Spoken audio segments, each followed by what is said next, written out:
A father-in-law confessed to killing his daughter-in-law and burying her dead body in a 10-foot deep pit using an earth mover outside his house.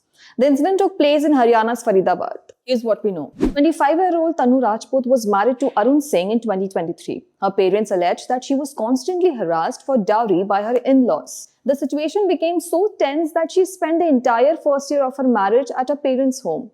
Her father said she returned to Faridabad only after a panchayat intervened, but the conflict remained unresolved. Police said on 21st April, Arun was at work while Tanu's mother-in-law was out of house to attend a wedding. Her father-in-law, Bhoop Singh, strangled her to death with her dupatta while she slept. On 23rd April, Arun and Bhoop Singh called for an earth mover to dig a 10-foot deep pit in front of their house.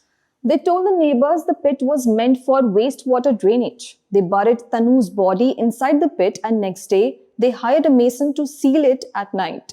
A few days later, the family informed neighbors that Tanu had eloped and claimed that she was mentally unstable. They also filed a missing complaint. Her parents said they never believed she eloped and had urged police to probe deeper.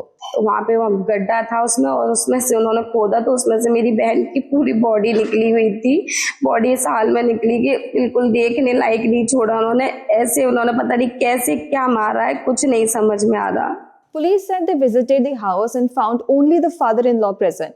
He was taken in for questioning and his confession led to a breakthrough in the case. ये मामला सामने आया कि जो ससुर था भूप सिंह, इसने 21-22 की रात्रि को चुन्नी से गला घोंटकर अपनी पुत्रवधू की हत्या कर दी है और नाश को कुंठित करने के लिए घर के सामने पिट खड्डा खोदकर उसको दफना दिया गया।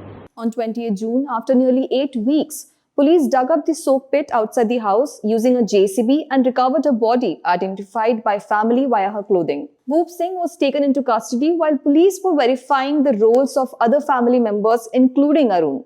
Authorities suspect the motive may involve a family dispute or dowry demands, though the full circumstances remain under investigation. The Dowry Prohibition Act was enacted in 1961 and it criminalizes the giving, taking or demanding of dowry directly or indirectly. The law applies before, during or even after marriage and anyone found guilty of giving or taking dowry faces a minimum of 5 years in prison and a fine of 15,000 rupees or the entire value of the dowry, whichever is higher. In 2022, according to the country's crime data, over 13,000 dowry cases and more than 6,000 dowry deaths were reported.